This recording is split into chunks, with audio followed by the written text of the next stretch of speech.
Welcome to Demystify Magic with Molly and Madison. I'm Molly, a former skeptic turned full-time energy healer and teacher. And I'm Madison, a born and raised witch running my family's crystal shop. And we're here to explore all things woo through the lens of both science and spirituality so that you can find the moments of magic in your everyday life and create an intentional spiritual practice. So if that's what you're into, find a cozy spot, take a deep breath, and let's demystify some magic. Howdy doody, friends. Howdy doody da. We have the most chaotic energy right now. We got on Zoom maybe 5 minutes ago, decided what we were going to talk about, and just pressed record. So Godspeed, everybody. Get ready to rock and roll. Normally we piddle for about 40 minutes, but we were like, nope, we're on it. Let's bang this out. Normally there's a lot of catching up to do, but we've saved it all for this moment. So get ready for peak Molly and Madison energy. Good luck.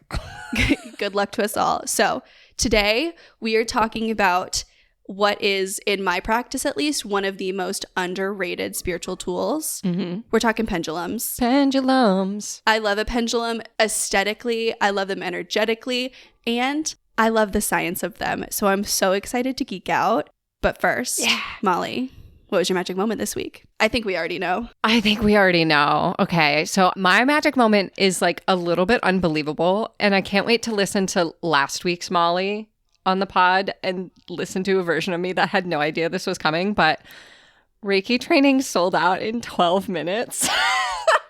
Wild. Listen, I'm not gonna be that person, but I was watching the clock and I feel like I was the only one who was wildly unsurprised by this information.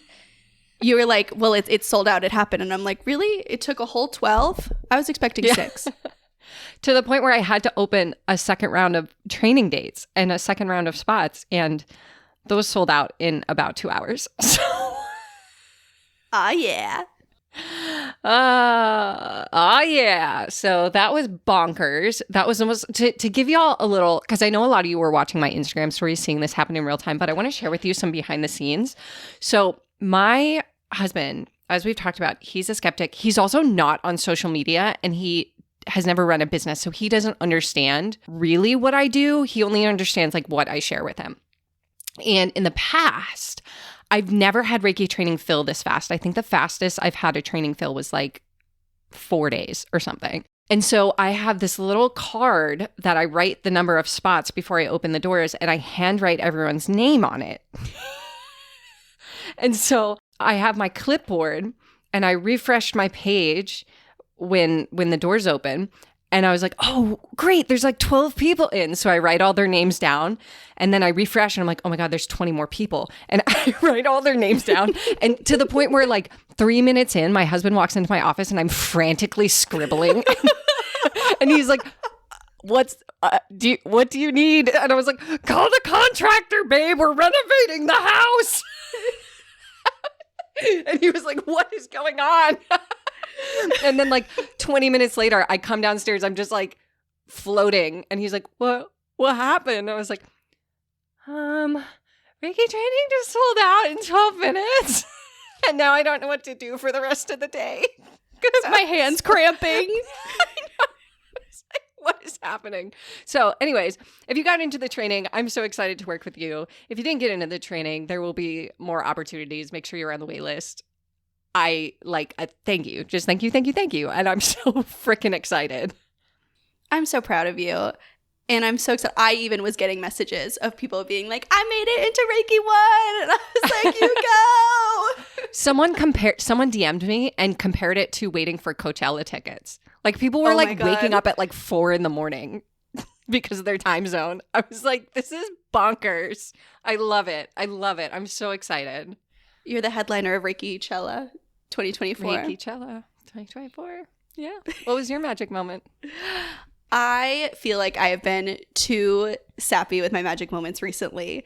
So I'm just going to make the disclaimer now that if you have ever or will ever place an order from shopspellcrafter.com, if you're planning on coming to the grand opening or the soft opening, if you've supported the store in any way, you're my magic moment all day, every day. But I'm going to stop boring your earballs.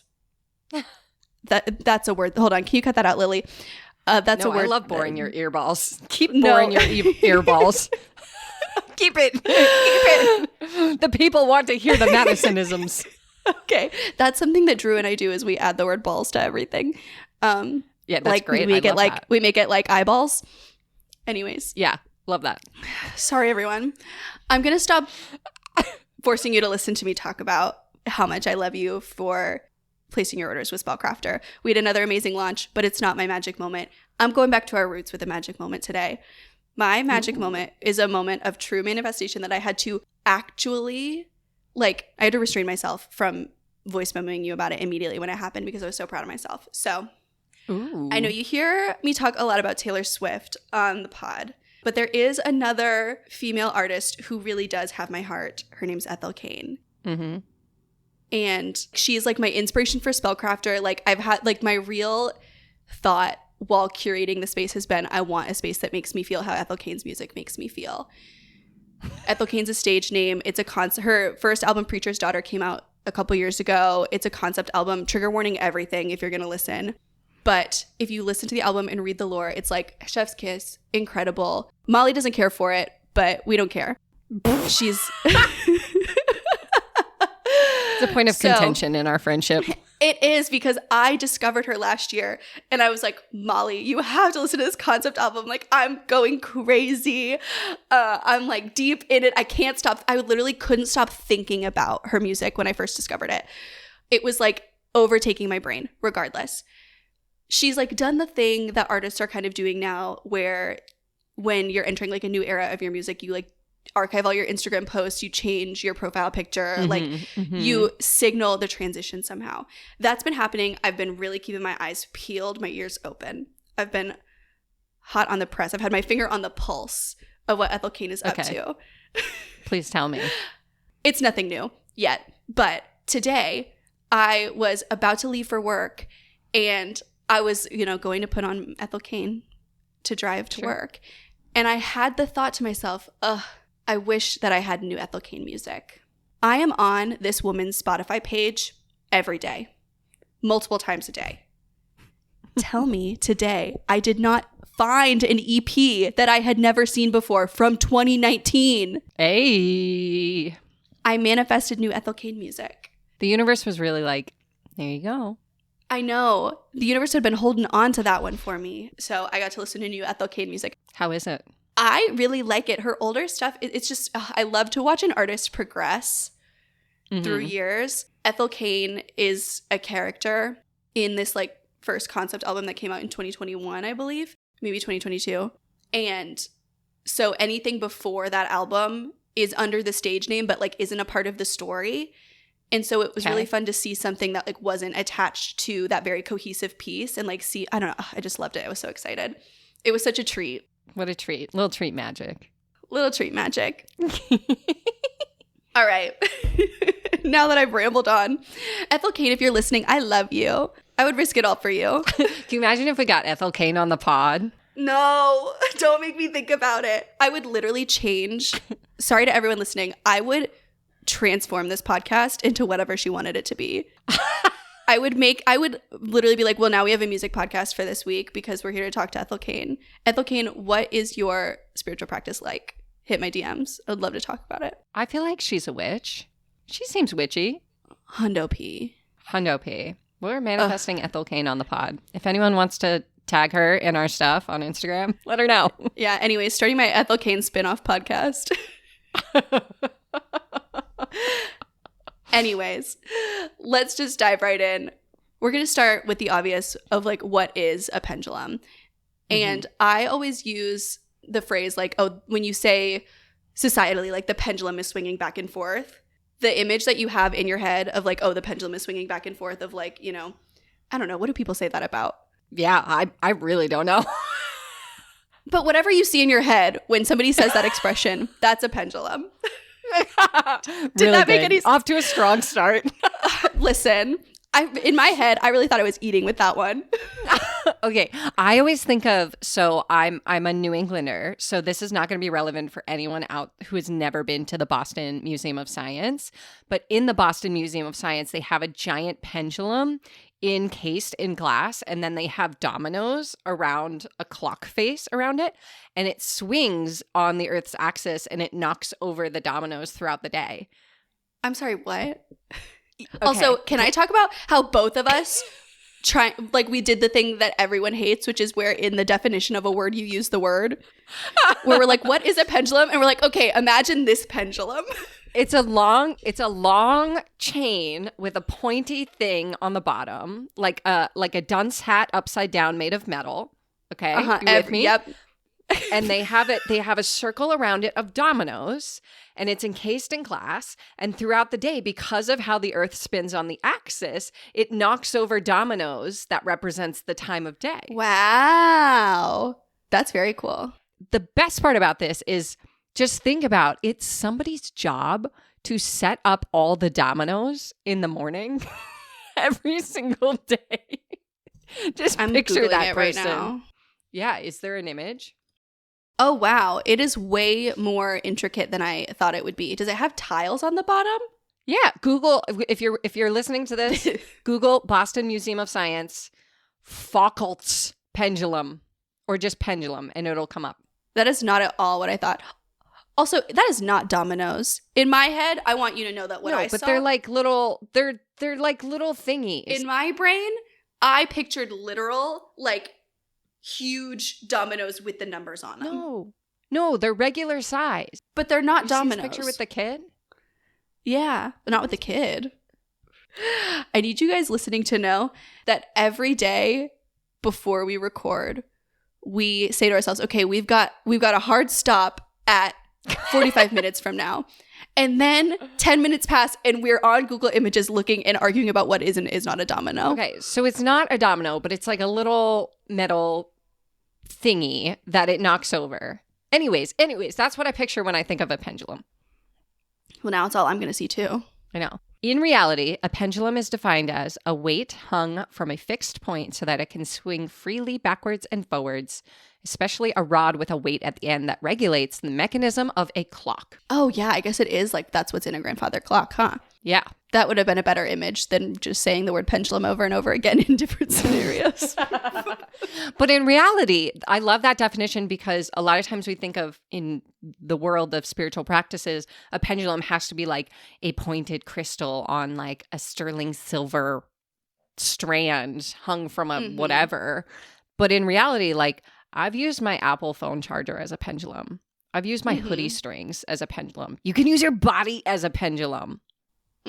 Ooh, yeah. And you have a favorite too. Oh, yes. My newest favorite DIY homemade pendulum has been any like weighty necklace. So I have been on jewelry TikTok recently. It's like overtaken my life. And so it's like put me on Etsy looking for pendants and charms and things. And I found someone who makes these little pendant charms that you can put on a necklace. So you just like hold the rest of the charms and the chain and use, and it's like a pendulum that goes with you wherever you go. And yes, I've been, refreshing it every 45 minutes for the past 2 weeks, thinking about whether or not I should buy it.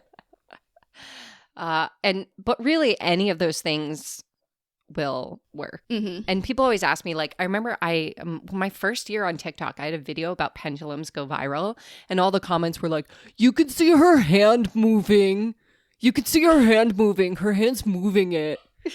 And then I made a video reply, and I was like, yeah, no shit, that's how they work. Because if you're ready to geek out about the science, Madison. This is my favorite thing ever. This is my favorite bit. If you listen regularly, you know that I am not always the science girly on this podcast. I leave it to the experts.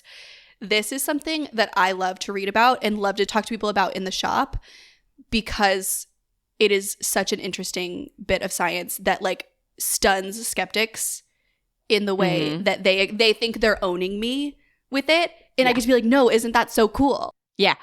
This is my Roman Empire of science and spirituality meetings. So a lot of times, like, when we'll talk about uses for pendulums, but one of the best ways you can use it is to tap into your intuition and specifically into like your subconscious, which kind of like goes hand in hand with your intuition. So if you're sort of like facing a decision and you're not sure which direction to go, you can ask your pendulum for answers. And the answer that's coming to you is actually coming from your subconscious, your intuition, your inner wisdom. And so a lot of times skeptics will be like, oh, your hand is just moving it. Ugh. And yes, that is exactly how it works. Your hand is in fact moving it.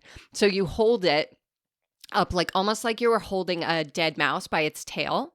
Okay, so just picture how you would hold that. Why did it have to be dead? Because if it's a live mouse, you're gonna like cup it in your hands. Why am I holding a dead mouse? That's just not where I thought you I were. don't know. I didn't. This is not a visual medium. I had to give people an image that they could hold on to. That's certainly Okay, all right, a wet sock. How would you hold a wet sock? Both of these are visceral images. Okay, so you hold. You pinch it. You pinch it. Pinch it. And you let your hand go slack. like you're sprinkling salt into a soup. There we go. Salt for protection. I'm having an out-of-body experience. Because you said you hold a pendulum, how you hold a dead mouse. Maybe we need the 45 minutes of chit-chatting before we press record. Because this is terrifying. This is very much giving our energy shifting vibe where we talked about Draco Malfoy for like 10 minutes. Which apparently you all love because it's our number 4 most popular episode of all time. And y'all should not have given us permission to be so candid. Like, it probably would have been best for everyone if you guys had said that you didn't like that episode so we could hold on to a semblance of professionalism. But now we're talking about dead mice. Okay, anyway, so you hold your pendulum up and you let your wrist go slack. And then you ask the question and it will basically like either swing in one direction if it's yes or swing in another direction if it's no. And skeptics will always say like, oh, you can move your hand moving it or like, oh, like your hand is the one doing it. And like, yes, that's true. The reason that this works is because your body makes tiny micro movements based on your subconscious. So it's basically like a little flicker of your muscles that comes from your subconscious. So it's kind of like that gut instinct made tangible through your muscles. And it's so small that we can't really pick up on it with our conscious mind, but it changes the direction or the way that the pendulum swings because you're holding it slack and because it's working with like gravity and changing that direction based on that tiny little micro movement. So when people say like, oh, you're moving it, like, yes, that is the point. That is what we are doing here. Yes, we are trying to tap into our intuition, which is in the subconscious mind, which is communicated through those tiny muscular movements. So it's like almost like making that tiny little movement more visual because it's in that pendulum form. Yeah, it's like giving your subconscious an avenue with which like to deliver messages. Yeah. Yeah. And what I think is so interesting about this as like because I've seen a lot of people who debunk spiritual practices online cite, like I think there was like a study done about the micro movements that you like why pendulums work and that it is these micro movements. And they'll cite this study a lot. And what's so interesting is it only takes a small mental shift to see that this is also a spiritual response.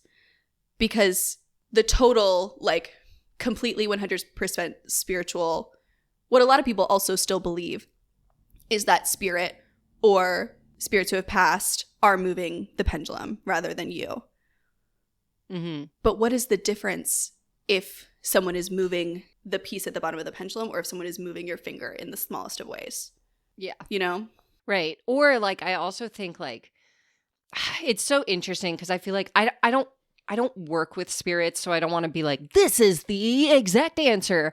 But like the way that I interpret working with spirits in this way is like a lot similar to how I work with my guides, which is essentially they bring clarity to my inner wisdom and my intuition. Mm-hmm. So if I'm like doing a spiritual practice where I'm calling in my guides, they're supporting me, but they're not the ones doing the working. Mm-hmm. And I see the same with pendulums. It's like, okay, they might be whispering in my ear in a way that I can't consciously hear, but my intuition hears it. And so the body is still responding in that way. Yeah, exactly. And so this thing that a lot of people see as like, oh, pendulums debunked is actually like pendulums explained in a way that makes it even more deeply profound. Because that's like the whole thing that we talk about all the time here is that you are what holds the power. You are the magic. You are the magic. And so how would a pendulum be any different that like some outside force that is completely separate from you is moving this pendulum?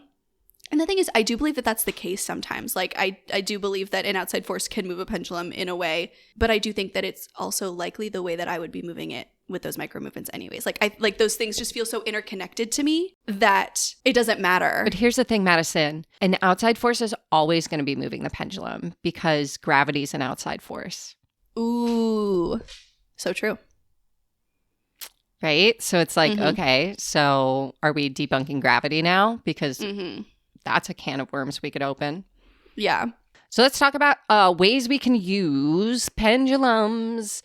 The first thing, we didn't write this down, Madison, but I feel like it's important to talk about like how to start working with a pendulum, because a lot of times I get people asking me like, oh, my pendulum's swinging this way. What does that mean? And we can't answer that for you. Yes. I was just thinking that of when we start talking a little bit more about divination, I was going to share how I start working with a pendulum. So every pendulum is going to be different. And because it's working with your subconscious has to set the rules. Yes. And so you'll see a lot of people say like, oh, back and forth means yes, side to side means no. And that can be true. That is how it works a lot of the time for me. Or I know a lot of people will be like a clockwise circle is yes, a counterclockwise circle is no. Every time I get a new pendulum, I ask the pendulum what the rules are. Yeah. So I'll sit with it, impart some of my energy on it, like spend a little bit of time with it. Sometimes I'll sit it with my crystals for a little while before I use it. And then I'll sit with it and ask, can you show me your yes? Can you show me your no? Mm-hmm. Yeah. I'll do that and then I'll test it. Mm-hmm. Oh, yeah. So I'll say like, is my name Molly? And see which direction it goes in. And then I'll say like, am I 6'4"? And see which direction it goes in. Yeah. Something else that I think is important and helpful is to ask, like, show me your maybe, or show me your, like, I'm not answering that type vibe. Like, because sometimes, like, no matter how long I sit, my pendulum will just stay still. Like, nope, zip lip, I'm not answering that. And I think that is something important to know going into it. If that ever happens, I always ask, do you need me to ask in a different way? I like that question. Yes. So you're gonna get to know your pendulum, find out your yes, your no. It's gonna be different for everyone. It may be even different every time you use it. So I usually start a session with my pendulum by asking, show me yes, show me no. Is my name Molly? Am I 6'4"? Do you need me to ask it a different way? What's your maybe? Kind of just check in. It doesn't take very long, especially after like you get to know it. I feel like the first time I work with a pendulum, it's a little bit slow to show me, but then the next time I work with it, it's a lot faster.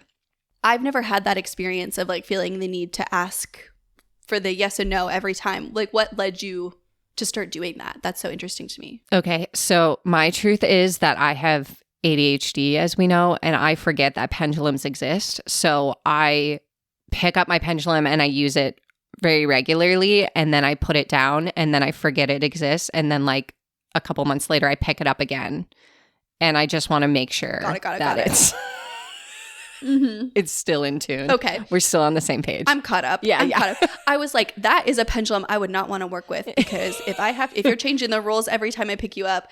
No, it's not that it changes. It's just that I see it as like getting on the same page, like because sometimes I'll pick it up and it will be slower to respond. And I'm like, okay, we need to just like warm up. It's kind of like doing a warm up before we do an exercise, Got it. I see. I like that, because I can often struggle with that. I don't know if anybody else has this experience, and maybe this is me like imparting my, actually maybe I'm having a revelation that this is what this is. I don't know if it's me like projecting my shame about how long it takes me sometimes to like go in between readings, or like this shame that I feel around, like if I put a pendulum down for a couple months and I don't touch it again, I can feel almost this like persnickety energy of like when I pick up my tarot cards after like a few weeks of not doing any readings for myself, and I just launch right in with like what's going on? Why am I so sad? They'll be like, They're a little sassy. No. Like, yeah, a little sassy with me. And Yeah. I can experience that same kind of feeling with pendulum. So I like the idea of a warm up of like, hey, let's get reacquainted. This is my apology. I've been busy. It's been hectic, but I still love you. Am I 6'4"? It's like small talk, right? Like you don't, if you, I was watching a TV show last night. We're watching The Capture. If you want to binge a TV show, it's on Peacock. It's very good. But it's like a cop drama. And one of the cops goes up to the other cop and she's like, do we blah, blah, blah, blah, blah. Super intense question. And he's like, oh, you don't do small talk, do you? And she's like, hey, how are you? And he's like, hey, good. How are you? Good. Do we blah, blah, blah, blah, blah. And so I see it as like, that's my cards to me. Yeah. So I see it as like the small talk, right? Like it's the foreplay of your reading is saucy. tea. Anyways, there are like 3 primary ways that you can use your pendulum, at least 3 that we're going to talk about. As always, with any sort of spiritual practice, the opportunities are endless. I actually just thought of a 4th one. So there sorry, are 4 ways that you can use your pendulum. The 4th one will be a mystery to me and to you. So we'll keep you on the edge of your seat for that one. I know. I've got a little surprise for you that I just remembered. Which one do you want to start with? Let's start with energy healing because I want to hear you talk about this because this is not how I use my pendulum. And I want to get the thing that I don't know anything about out of the way. Yeah. Yeah, I love pendulums for energy healings. I use them a lot in my Reiki sessions, particularly when I'm doing in-person sessions. I don't use them as much for distance just because the energy is so, like, it's so clear to me the answers without needing a tool like that. But when I do in-person sessions, I will often, quote unquote, check or balance people's energy centers with a pendulum. So I basically I ask it to show me open, show me closed. Or show me balanced, show me stagnant, show me, healthy, show me blocked, whatever kind of language. Usually I do based on whatever language my client uses. So if they're like, I feel like I'm blocked, I'm going to ask about blocked or whatever. And I will go over each of their energy centers, each of the major chakras, and then also both of their palms and both of their feet and see, the goal is to get the pendulum to swing in the same direction at the same speed all the way down the body as a way of balancing. So I usually finish my sessions like that. But if there's ever a point in the Reiki session where I feel like the energy is not flowing, I will break my pendulum out and I will start at that section just to see what's going on. So it's a tool that I'll use in Reiki, in energy healing, in crystal healing, in any of those practices. Again, I don't really use it in distance just because for me, I can see or feel the blockages in distance better than I can in person. In person, it's I don't know. I see energy in a different way when I'm in person with someone than I do at a distance. So I don't need as many tools at a distance. But yeah, it's a really fun way to play with that. I'll also do it for myself. So when I'm doing it for someone else, they're usually laying down and I'm hovering above each of their energy centers. I usually start at the crown and go down. You can do it for yourself. So you can hold it in front of your body and basically start above your head and then come down so that it's rotating in front of your third eye and then come down to the throat and the heart and the solar plexus and the sacral and the root and then the palms and the feet. And it's a fun way to check your energy and see where you have imbalances. If there's a part that it's not swinging or it's swinging in the opposite direction, then you can either stay there and see if the pendulum just smooths the energy out, or sometimes I'll start asking questions around is this blocked? Do I need more rest? Do I need more this? Do I need more that? Do I need more this? And just start asking questions that come to you intuitively, and usually it will start to smooth out when you get the right answer. That is so interesting, especially if you're someone who does energy work who is a more visual person, when you're doing Reiki on another person and there's this kind of general idea that you'll know when it's time to move on. And that's something that I can struggle with a lot. If you're someone who second guesses that I feel like I might be ready to move on to another area, but I don't know, having something to bust out that is work. I am so visual in that way. I need, or seeking confirmation in that way. I love that. And I'm stealing it immediately. Yeah. And if anyone's listening to this and is wait, you guys just talked about it's your subconscious. So how the fuck does that work? The way that if you haven't listened to our How Reiki Works episode, this is probably going to feel totally woo-woo, so definitely listen to that one because the science is mind-blowing. But the way that I describe it, if you were to ask me, like, how does that work with the pendulum? It's basically like my energy is responding to the energy of the person around me because we're connected in that way, and I'm actively connecting to their energy. And so the pendulum is basically responding to like the energy that I'm feeling. So it's almost like giving a voice to what I'm feeling in my hands in that more visual way, like you said. I love that. So cool. Yeah, try it out. It's really fun. Also, I will also do this if I've done a lot of energy work and my hands feel blocked. Like, I don't know if other people have this experience, but like sometimes I will feel like literal tension in my palms if I've done too much energy work for other people and I haven't done enough for myself. Really? And then I have a hard time connecting with crystals or other things that I pick up. So yeah, I will use a pendulum and clear the energy for my palms. That's so cool. That's something that I've only ever used a pendulum for divination. And so seeing like different ways that it can be used is so much fun. I'm going to be using that immediately. It is fun. Yeah. Let me know how it goes. So next up is using your pendulum for divination, which is the only way that I've ever really known it to be used in the past. If you go into pretty much any metaphysical store, you'll see the pendulums kind of near the tarot cards with these little boards that will have basically like a printed out version of like the yes, no, the maybe sort of thing. And if you like that, go for it. You can use that instead of, if you want to set the rules instead of the pendulum, set the rules. You totally can. I prefer to do it the other way so that each pendulum can have its own sort of thing. And I find that it flows easier. Although I do love the boards that have the alphabet. Ooh, I have a book that has like, it almost looks like a, what are those, protractors? But instead of numbers on the line, it's like different things. So it's like, it has different pages. So it's like, I can't even remember. I haven't looked at it in so long. But like one of them is like, which energy center is blocked. And it'll have all of them. And then it'll basically whichever one it swings over. Or it'll be like, what is the next step in my life? And it's like, get a new job or like get married or like blah, blah, blah. Like it's got a bunch of them. Or like, what herb do I need today or whatever. It's got like a bunch of them, which is fun. Yeah. Oh, that's fun. That's really cool. I love that. Because so traditionally, since you're, asking show me your yes, show me your no, pendulums are most often used for yes or no questions, which for me can feel very limiting. But I love that because so what I like that about the alphabet one is that you can spell out words. But as you can imagine, that takes forever. And there's a lot of room for error in my experience. And also your arm gets tired. If I can find... So I love a project. Yeah, if I can find that please. book, we'll link it in the show notes. I've had it for years. Here's a fun fact. I actually lost my copy of the book and bought a second one and then used my pendulum to find the first one. So I think I still have 2 copies. If I do, I'm bringing one to you. Please. Thank you. Love you. Mean it. But yeah, so in divination, pendulums are most often used for yes or no questions. And I'm actually going to stick my 4th reason in with divination because I did realize it is kind of a subset of that. You can also use it for decision making like in the world. So this is what I think you know where I'm going with this. This is my favorite thing. So if you listen, you know that my family has a metaphysical store, 2 metaphysical stores now. And so we do a lot of crystal shopping. My favorite thing to do in the world, I never do this because I always forget because crystal shopping for me is filled with so much chaotic energy that it's a wonder I make it out the door with my shoes on.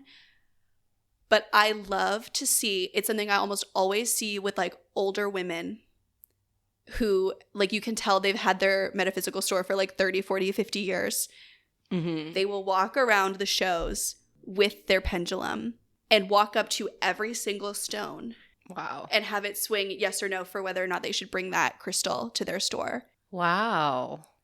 And I'm obsessed with it. And now, instead of doing it at the crystal shows, I do it in like my normal shopping life. Where if there's something that I have been like lusting over, I will ask the pendulum if I need it. Yeah. And let it tell me.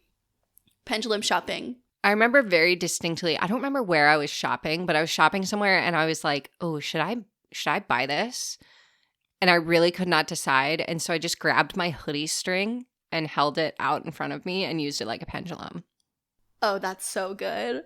Yeah, it's really good. Anyways, our last one that is very useful for if you're like us and you have a squiggly brain and you lose everything, is you can use your pendulum to find lost objects, which is really fun. As I just, spoiler alert, said, I used it to find my pendulum book, which is very ironic. But how I do it, have you ever done this, Madison? No. Oh, okay. This is great. Okay, so the thing about me is when I lose things, I block it out of my brain. Like, and I just kind of live in the space that if I'm supposed to have something back, it will be returned to me. Okay. Well, I struggle. I panic when I look for things that I've lost. And so I just am like, well, that no longer exists in my brain. So I probably should do this. There are so many things. Do you know I lost my headphones for like 4 months? yeah, I do remember that. When I lost my AirPods, it was horrible.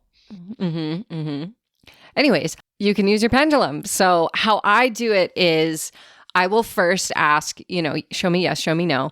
And then did I lose it somewhere in my house? Yes or no? And then it's kind of like a game of Clue. It's like, did I lose it on the first floor? Yes or no? Did I lose it on the second floor? Yes or no? Did I lose it in the bathroom? Yes or no? Did I lose it in the bedroom? Yes or no? Did I lose it in the kitchen? Yes or no? And then you find the room and then you're like, is it under the fridge? Yes or no? Is it in the cabinet? Yes or no? Did I throw it away? Yes or no? Like, you basically get closer. It's like playing hot or cold, but with a pendulum. So when you first said that, when you wrote down for lost objects, I thought that was what it was going to be. It was going to be entirely like hot or cold, where you just walk around with the pendulum and it gets stronger and stronger and stronger the closer you get, like a metal detector. I have heard of people do that. It doesn't work for me. Okay. Yeah, I like to play hot and cold with it. Mm-hmm. I'll have to try both ways. And sometimes I'll ask, am I getting warmer? Mm-hmm. And sometimes it'll swing faster. Got it. Yeah. But I like to have a direction before I play hot and cold, because I have a lot of things that I could lose things in. So it's like, is it in a closet? Yeah. Is it under my laundry? Like, is it in my car? Is it in the front of my car? Is it in the back of my car? Is it in the trunk? Yes. Yeah, it would be difficult to crawl through your car holding the pendulum out, trying to maintain stillness with your dead mouse. Yeah. It's great. It's a really fun game. I've done it many times with success. I've also done it many times without success, and it's still fun. So yeah, I'm going to have to try that, because I really do not have great coping skills for losing things. Yeah, there you go. Now you have a tool. I'll report back next time I lose lose something. Now I'm sitting here being like, what am I missing that I blocked out recently that I can't find that I could play this with? Yeah. I'll report back. Follow us on Instagram. I'm sure you'll see it there, where I'll give you a tour of my hot and cold. Just film me as I go through my house. Perfect. I love it. Well, that's pendulums. That's how they work and what to do with them. We wanna see your pendulum. So tag us over on Instagram if you get one, whether it's a crystal pendulum or it's a shoestring that you have tied a donut to. Yeah, and let us know your favorite way. Or it's a mouse. A mouse. I guess you technically could use a mouse as a pendulum. Well, it would have to be live, because if I think about a dead mouse for too long, I get really upset. And then a live mouse would just be crawling around, would be trying to escape your clutches. All right. So maybe not a mouse pendulum. I'm going to get custom made a pendulum that just has a little mouse on the bottom for you. I've spoiled Christmas, but that's what's happening. Can't wait. Okay. Can't wait. Until next time. Bye. Thanks for listening to Demystify Magic with Molly and Madison. If you want to learn more about us, you can find all our links in the show notes. We'd love to know what you think of today's episode, so drop us a review or give us a shout out on social media. And don't forget to let us know your magical moment of the week. Okay, love you. Bye.